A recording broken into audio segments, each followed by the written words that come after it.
everybody. Welcome to the League of Unreasonably Confident Women. This is the show where we challenge the status quo by uplifting the voices of those who've had the audacity to love the ever-loving crap out of themselves. My name is Carissa Lynn Renner. I am the hostess of this showstess, and today I have a very special guest named Melissa Smith. She is a registered dietitian. She is an intuitive eating coach. She's a podcaster. So she is a multifaceted human. I cannot wait to get into a chat with her. This one's near and dear to my heart because I grew up in diet culture. I think I was on the Atkins diet by the time I was 15. And this actually came up for me really recently as I got some new brand photos taken. And that first time that I was put on a diet, which, by the way, I was a freaking beanpole. If you look at pictures of me when I was that age, the photographer told me to lose 15 pounds in 2 weeks. And she said something along the lines of, I literally don't care how you do it. If you do cocaine for the next 2 weeks, that's fine. Just don't come in with bags under your eyes. And then she talked to me about how to eat nothing but basically like bacon and sugar-free Jell-O. And so I was like obsessed, and I was such at that young age. And this came up recently when I had a brand photo shoot that I just had this urge to go backward and like really hardcore diet and crash diet, and all of my body image stuff came up. And so yeah, this is a podcast I'm very excited about. Personally, I cannot wait to talk to Melissa about some of the ways to manage all of that, and also just like well, you know what? I'm going to just get in there. I'm not going to ask questions to the air. Let's bring Melissa on. With no further ado, meet Melissa Smith. Hello, my dear. Hello. I am so excited to be on and just hearing, you talk about your own experience with diet culture is heartbreaking. And I think it's so common. And thank you for sharing that, because I have so many stories too, but it's crazy the things that we say when we're in diet culture. Well, for somebody who's maybe new to this concept, what is diet culture? Like, what is that? Yes. So diet culture is it's the term that we use when we talk about basically a system that is very focused, very weight centric, and very focused on weight as an approach for health and well-being. It's like wellness culture, diet culture, anything that revolves around being on a diet, trying to lose weight loss programs, all of that, where it's really weight centric. And what if I need to lose weight? Like, what if my doctor says it would be a good idea to lose weight? Is there some value in losing weight then? And then how do I go about it without being hard on my body or like doing stuff that actually leads to binging later? Yeah, it's a great question. And it's something that it's different for everyone. And at the end of the day, we can't guarantee, when we look at the research, we cannot guarantee that weight loss is the answer for everyone or that it's going to help. Everybody has their own individual happy weight, their own, every body comes in different shapes, different sizes, and we all have our own weight that our body is going to be comfortable at, that it's going to be healthy at, that we're going to have good metabolic health. And when we actually look at the research, we actually see that it's not that black and white as we're told, and even as doctors and medical professionals are trained, because in the healthcare, we're really focused on weight and the BMI. So we see, okay, you need to be in this range, this certain weight, which would be classified as like the healthy BMI. And then we've got underweight, and then we've got overweight, and then we have the 3 different classes of obesity. But when we look at the research, we see that a third of people in that overweight and obese category are metabolically healthy. That is the weight that their body is comfortable at. And a fourth of people who are in the healthy category are metabolically unhealthy. And so it's not about the weight for them, right? It's about other factors in health. And with health, there's so many different factors we have to look at. And this diet culture is really focused on weight as the number one answer. And it's like, it kind of becomes that thing where you just say that to everyone, right? And you get that all the time. If you're not at that healthy BMI, that means you need to lose weight. That's what you have to do, whether or not you are already healthy, because someone might be in a higher BMI and be great and thriving and healthy. and someone might be really trying to get to what is labeled as a healthy BMI and suffering. And that's where I was, because when I was really trying to force myself into that specific BMI category, that's when I had the most health issues. Yeah, I meant to back this conversation up a little. We dove right into the meat, which of course is great because this is like such a juicy conversation for me. And I'm sure so many other people out there who need to hear this. But how did you get into intuitive eating? What is intuitive eating? Tell us your story and like, what's it look like for you today? So go ahead and give us Melissa's journey through this.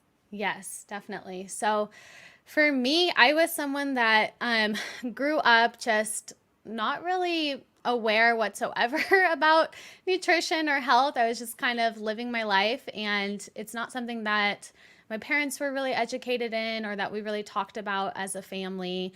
And we just kind of ate however. And if anything, I probably ate more of processed foods and things like that. Not that it's bad, but my diet, it didn't have the good variety. It didn't have a lot of different, fruits and vegetables and different things. It was pretty much like chicken nuggets and mac and cheese and stuff all the time, which, we want variety in either way. We want balance. But I grew up that way. But then towards the end of high school, I started doing my own research, and then I started, looking online. And of course you look online and you get all this confusing, conflicting information.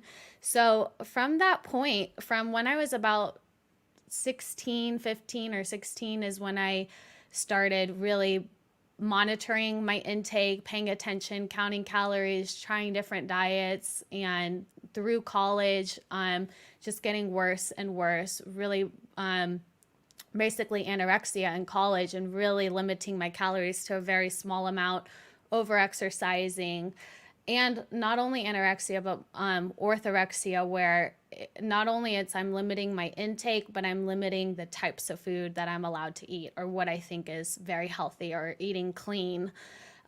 So I really just was trying to find out, how do I be healthy? I wanted to be healthy. So I tried so many fad diets, and then I got to a place where I was restricting more and more and more, just to try to maintain the weight. I was getting a lot of, compliments. I was like the fit one. I was always at the gym and everything.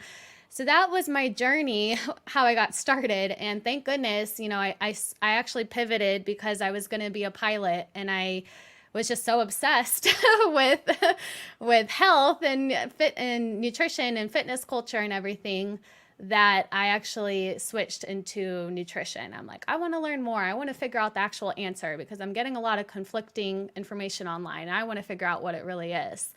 And, thank goodness for in undergrad, I still had a lot of questions, but once I was in grad school and going through my internship, that's where it really clicked for me. And I learned more about intuitive eating and what health at every size actually means. There's a lot of the wrong rhetoric out there, kind of twisting what people think it means. And I learned, like, it's important to actually pay attention to the whole picture of health. Pay attention to your socioeconomic status, pay attention to stress, pay attention to your mental health and your social health and emotional health, and not just be hyper focused in dieting. And dieting really doesn't work, and that restrictive pattern creates that binge restrict cycle. And I definitely love that. And I was becoming, all that restriction was leading into a lot of binging as well, which was pretty embarrassing when you find yourself having to like start stealing some of your roommate's food because you don't allow yourself to buy enough food, and then you get in those moments of being so out of control. I mean, that is binge eating, where it's like you have to eat food because your body needs it. It's screaming for it. So that was my journey. And it was from becoming a dietitian, I was introduced to intuitive eating. And that is what turned my mental and physical health around. Oh, I really appreciate you sharing. There was actually like 5 things in there that I'd like to pull apart deeper, but I will say the stealing of the roommate's food story really hit home for me. Like I have that moment in my past. And I don't even know that I was really aware of it until you said it. And I was like, oh man, I've done that. Like I've totally done that. So thank you for sharing that. I feel like that's a really vulnerable, and like you said, it's embarrassing, that shame that comes with, well, it is, because it's like there's this shame about food, and that's one of the things that I would love to undo, is this shame around eating. And even just recently I was with my mom and in my parents' home again visiting, and just kind of revisiting some of the conversations I was taught around food, hearing my mom speak about like her judgments about what she's eating, and also her judgments toward her own body and her looks and her weight. Mm-hmm. And I was like, oh man, this is generations and generations of women trying to squeeze themselves into a smaller package and being told that, eating is bad. So let's talk a little more about intuitive eating itself. I mean, I feel like if you're an intuitive person, that kind of like should make sense. Eat intuitively, but it doesn't, right? Because like you said, I feel like there are so many mixed messages about what's good and what's bad. And I love that you touched on orthorexia. Like, you can actually eat clean too much. Is that what you're saying? You can eat too clean? Oh, yeah. Yeah. Oh, yeah. So let's talk about that and intuitive eating. Like, what is the shift from hyper-focused eating to intuitive eating? Yes. So what I love about intuitive eating is for me, it took all of that confusion off the table. And because the question we were always asking ourselves is, okay, what's good, what's bad? And then we hear, okay, wheat is bad, or any gluten or any carbs or anything, take that off the table. Or now it's fat, now it's sugar. And then, once you're going down the list, then you're like, whoa, everything's bad. I can't eat anything. I can eat an apple, I guess. And bananas became cabbage. bad. Cabbage is okay. Exactly. It's 0 calories. Yeah, no, my favorite is corn, the demonization of corn. It's like, don't eat corn. It's all sugar. And it's like, no, bro, it's a plant. Like, it's just corn. Exactly. Yeah. So that's what it becomes. And that's where it gets really confusing. And it's because we're asking ourselves that question, like, what's good, what's bad? Intuitive eating completely takes that off the table. And it's like, you know what? Food is not good and bad. Food is food. It has different levels of nutrient density.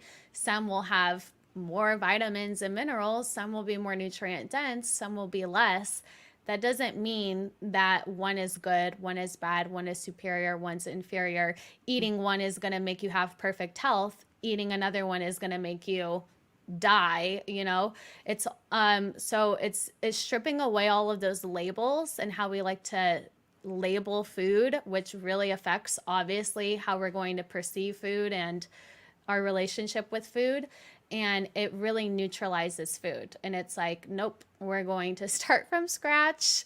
There are no more labels. Food is food. And now, because food is neutral, now you can really get rid of all that anxiety and questioning and all the fears that we have of like, is this good? Is this bad? And now you can come from a place where it's all neutral, and you have peace with food. And then from there, now you can actually really figure out what do I actually like? What is actually making me feel good? What does my body need right now for me? Not what do I think, Carol needs for her body? What is she eating on her plate? Like, what is my body asking for right now? And we can really remove all that noise and clutter and like slow down and pay attention to that's how we can do that. I just had this amazing sense of peace wash over me as you said that. Like, I have almost tears in my eyes thinking about a peaceful relationship with food. That's beautiful. So what about like the labels on the actual packaging of food? Like, we label food, we label nutrients, we label things in the store. Like, are those accurate? Or is that worth looking at? That's why we call it diet culture. And as a dietitian, I spent a lot of, because to become a dietitian, I was in school for basically 7 years of learning and internship and studying and everything. And the majority of that time, it was, seeing those labels and everything as good and helpful. And in a sense it can be. I don't want to just be on one extreme where it's like, oh no, like, don't pay attention to anything, or don't, you could never say, I mean, of course, we integrate evidence-based nutrition and nutrition principles with intuitive eating, but it's like the last step. It's like, first you need to have a good relationship with food. And even as you're doing that, we still want to keep that sense that all food is on an equal playing field. So yes, it's great. I like a balanced approach. Like, yes, it's great. It's okay to look at a label and look at, food in the grocery store and see like, oh, this is a good source of protein and my body feels like it needs protein. It's like I need so much protein each day that's going to be beneficial for my skeletal muscular system, and that's going to be good for my bones. It's going to be good for everything. Like I need some protein each day, or whatever the case. So it's fine. It can be helpful to a point. It could also be harmful if we get in that mindset like, okay, I can only eat this, and I can't eat something that's full of sugar or a brownie or something, because that means I'm being bad or I'm being unhealthy. So that's where my approach with nutrition labels, it's, let's kind of just use it as a guide and a tool, but not as like the law, Yes, yes. Well, I coach people in general, even in singing. I work with women, like life coaching, and I also work with singers, coaching artistry and vocals, and that non-judgment, that approach of non-judgment, and finding that gray area in between black and white. I really believe that's where the magic lies, and where we can have that more neutral relationship with anything, with ourselves, with others. I'm curious if that non-judgment in food has carried over into other parts of your life. Oh yeah.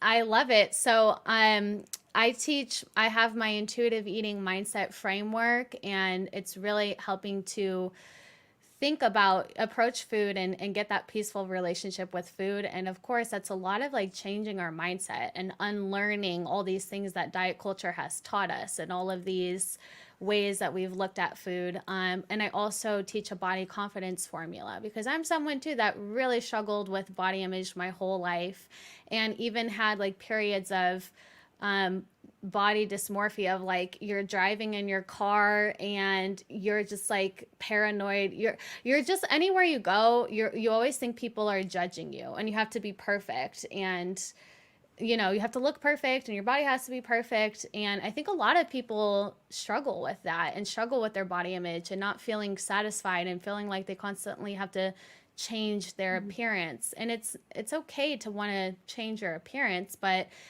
it's an obvious difference if you're never happy, or if it's affecting your mental health and you don't feel good enough. So of course we want to feel empowered, we want to feel healthy physically and mentally. So intuitive eating, going through that framework, which was created by two dietitians, I really like blending intuitive eating and body image concepts that I've learned, and mindfulness concepts and techniques. And so that's what I teach now. But intuitive eating is such a massive, dynamic framework that has so many nuggets and tools within it. There's 10 principles in intuitive eating.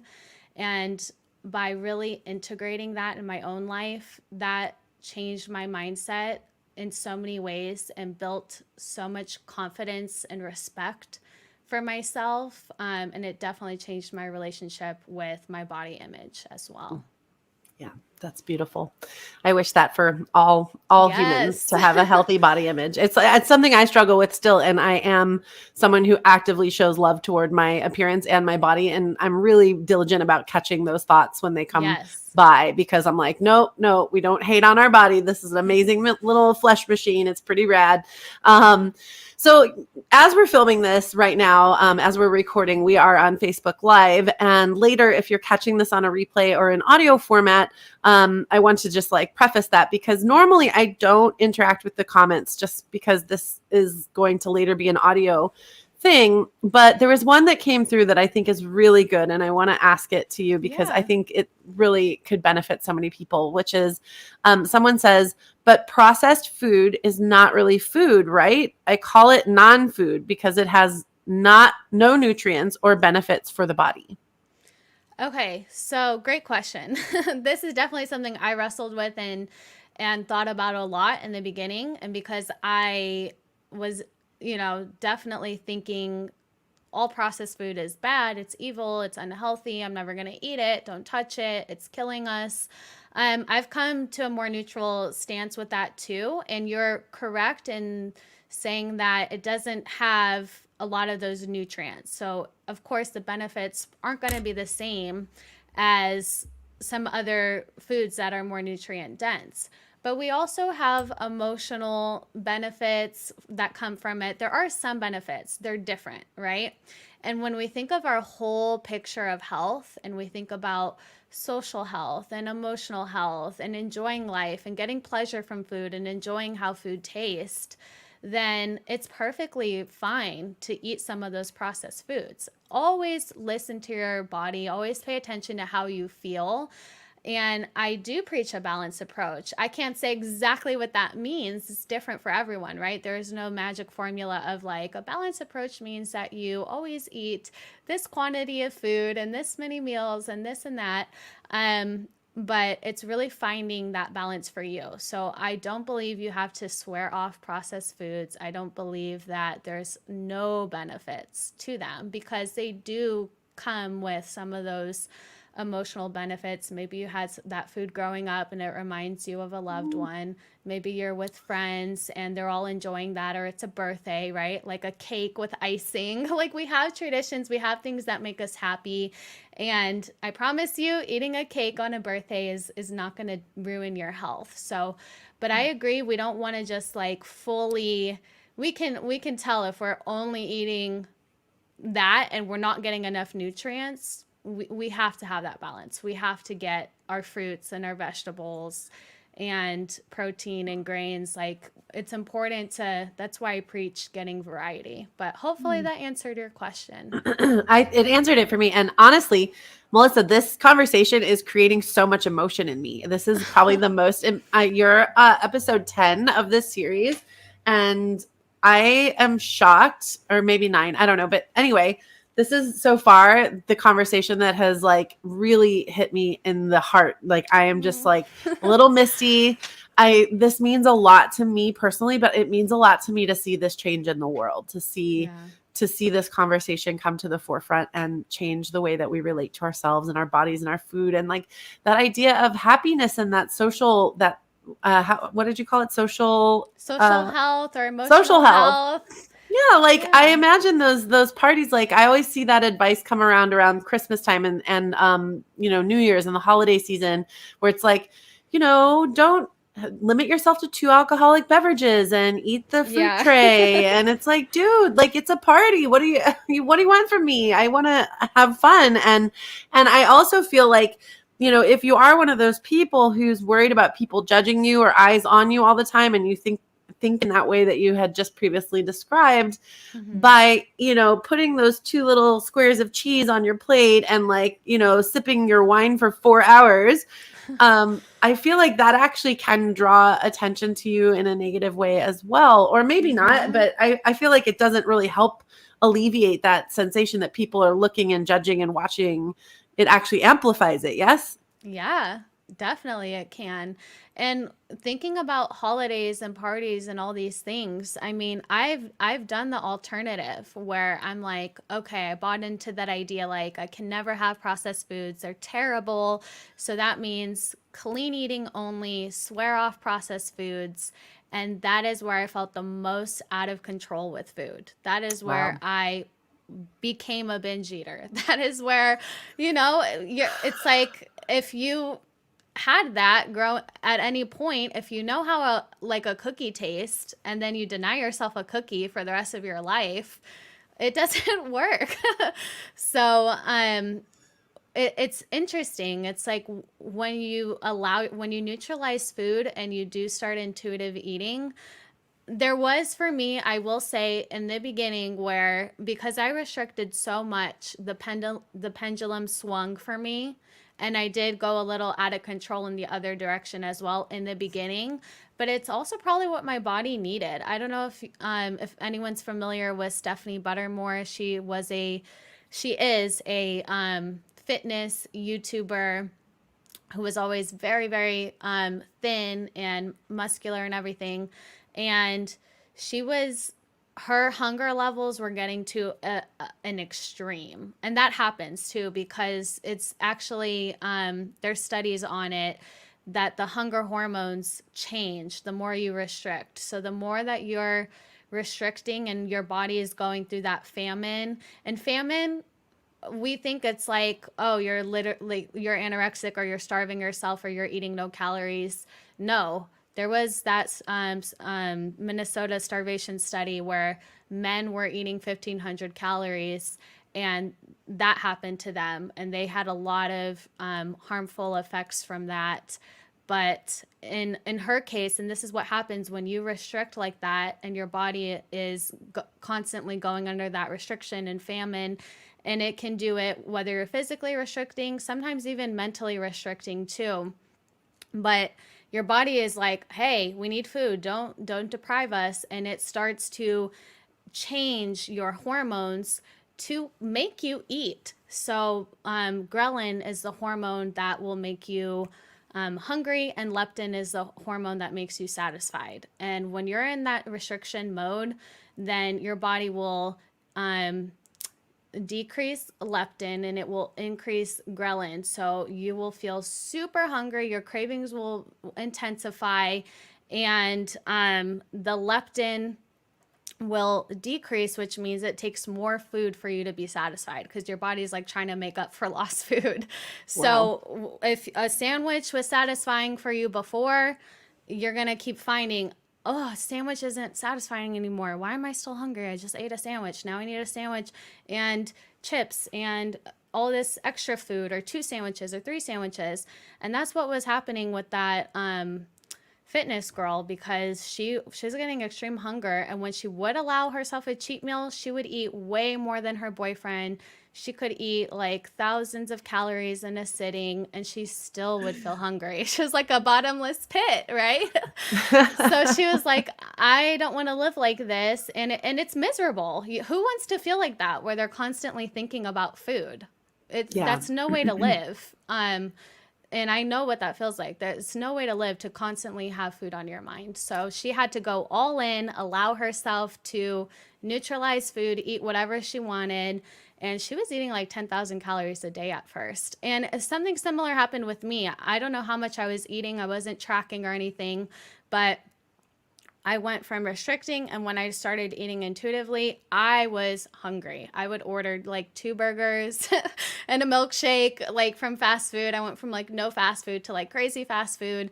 But eventually that food loses its appeal because it's like your body didn't have it. It wants it. And then after you keep allowing yourself to eat anything you want, you're like, oh, I don't need that. I'm okay. Like going from getting Oreos and being like, oh, I forgot I have Oreos in the house. And then you're back to like a healthy relationship, and you're like, yum, I want a smoothie now. I want this now. I can enjoy like a cookie. I don't have to eat like 2 sleeves of cookies to satisfy this.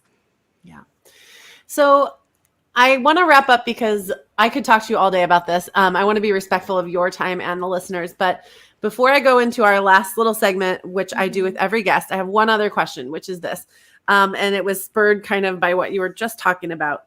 So one of the podcasts I love so much is The School of Life with Lewis Howes. Are you familiar? Yes, I love him. Yeah. He interviews the best people. It's so amazing. I gained so much from listening to that podcast. Recently, he interviewed Dave Astley, the guy who wrote a book about intermittent fasting.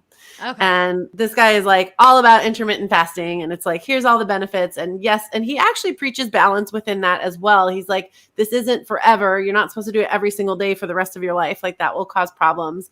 But like where does that fall into diet culture? Is that actually healthy for you? Like intermittent fasting, it's like, well, yeah, you eat whatever you want, but within a window, right? Like how there's so many theories, so much information. And like, this is where I get tangled is like a host like Lewis Howes. He's an athlete.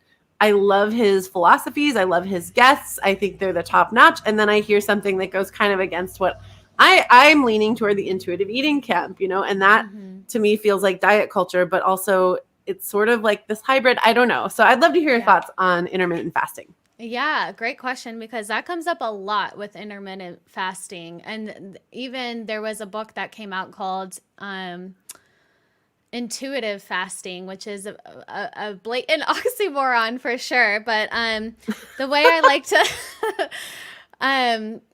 so with intuitive eating, the thing of intuitive eating is that every day is allowed to look different. You are listening to your body, because the whole thing about these rules, anytime you say, I'm going to eat in this window, or I'm going to eat this, or whatever, and you don't allow yourself to actually experience what you need in the moment, we can pre-plan if we want. That's fine. But your body should still have the final say, because if you try to meal plan to save time, there's benefits of meal prepping or meal planning or whatever. But where things go wrong is if you put a portion on your plate and you eat it and you're still hungry after. How did that help? And then you don't allow yourself to eat more, and maybe you need more. Your body's hungry for a reason, and hunger can fluctuate. It's allowed to. We are physically active at different levels each day. We get different levels of sleep. We're under stress in different ways.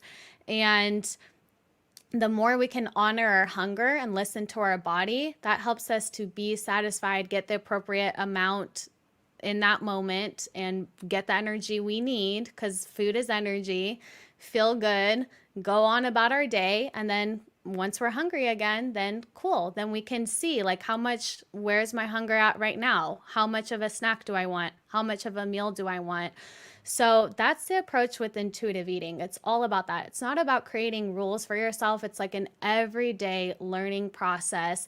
Sometimes you will overdo it. Maybe sometimes you were distracted and it was so many hours and you weren't prepared and you are so hungry and you're like, if I were, intuitive eating, like, and I'm trying to honor my hunger, like I blew it because I didn't get to the food in time because work or whatever, distractions. And then when I finally got to the food, I was so hungry and I ate so fast and I feel uncomfortably full.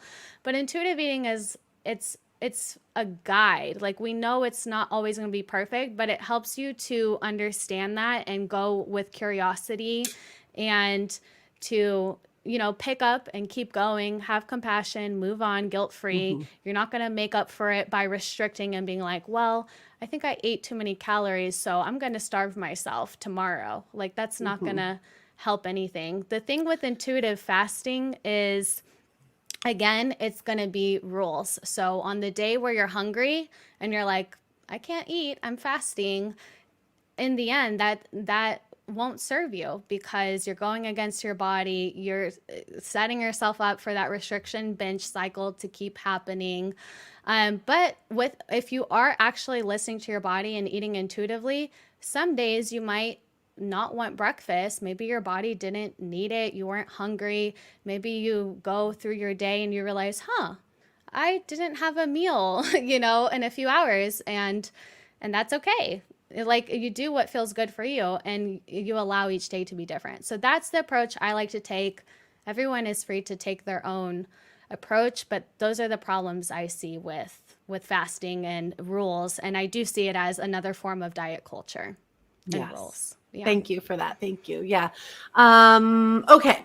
So there are some great comments coming in. I'd love to invite you afterward to go into the interact a little bit with the comments, and I'll tag you in them because we're in a few different places. But that way you can kind of interact and answer any questions that people may have for you. But let's go through the 3 questions I kind of ask every guest. I do. The first is, I work with the voice. That's my point of entry to all coaching, whether it be business or life or actual musicianship. So for you, and in the scope of your own work, what does it mean to have a voice? To have a voice. For me, it means being able to just, you mean having a voice, like speaking your story using your voice? It can be any way that you like. It can be whatever it means to you. I know that's like, you're like, well, but wait, it means so many things. Yeah, it does. I actually like the first thought I where I thought you were going with it was because I like learning about different things. I was learning about human design, and the guy who created that talks about a voice. So I was thinking like connecting to source or something. I'm like, Yep. which way?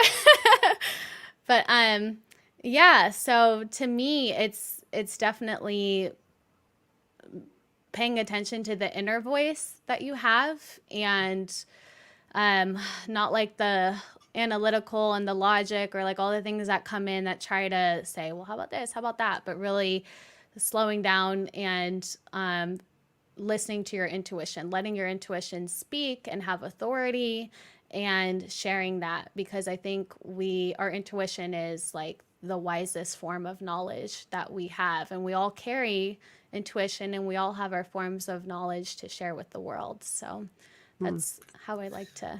That was a beautiful answer. The letting the intuition have authority, that voice of authority, that's beautiful. I think that's where a lot of people get the intuition. They like kind of stop short. It's like you have to let it have authority. It's not just a cool thing. It's like, oh, it's actually, if you let it be the boss, you're going to have a great life.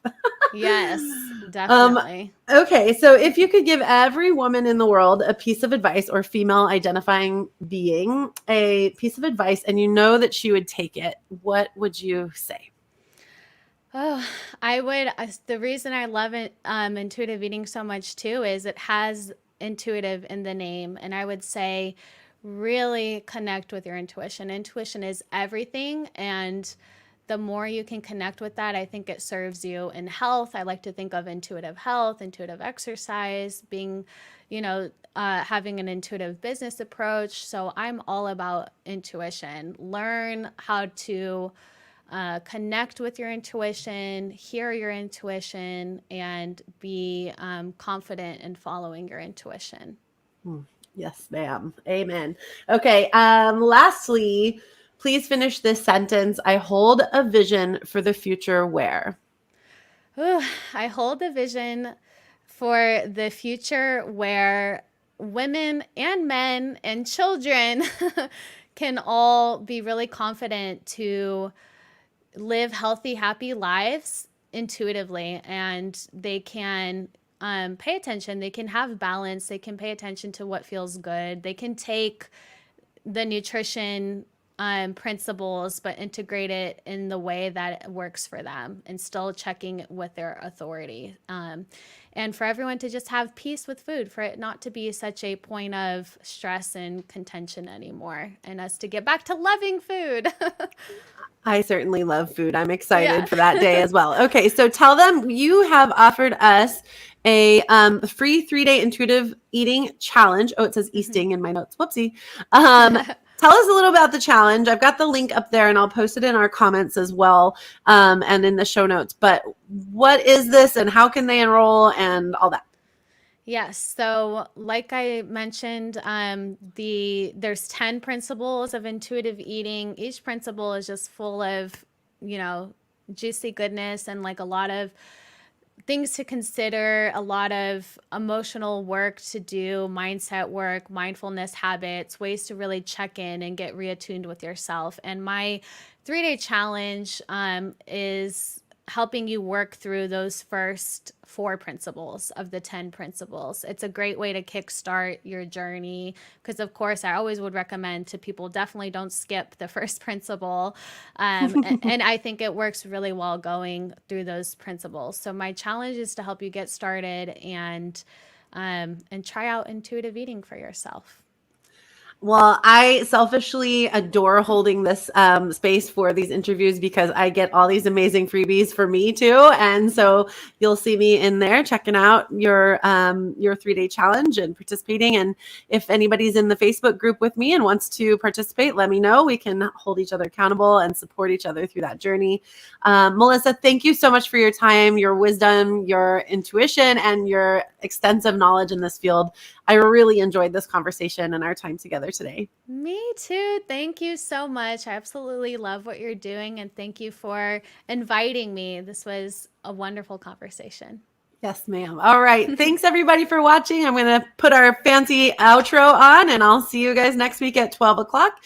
We have Burke who is speaking next week. She is going to talk to us about, she's a life coach, but she's also a marketing coach, and she is a motivational speaker who overcame shyness to speak in English, which is her second language, as a motivational speaker, which is a pretty amazing thing. So stay tuned for that next week. Melissa, we'll see you in the group and in the comments, and we appreciate you so much. Thank you so much. Have a great weekend. Bye. Bye. Thank you so much for tuning in. I really hope you enjoyed today's episode. And remember, if you did love what you received today, please be generous with it. Share it out into the world. Tag a friend who might want to hear it as well. And help me end up not in the spam folder of the internet, but rather in the hands and ears of somebody who could really use this and love it as much as we do. We're live every single Friday here on Facebook at 12 p.m. And there's an exclusive community you can join to get all the behind the scenes action. Link is in the comments below. I'll see you next week. Thank you so much.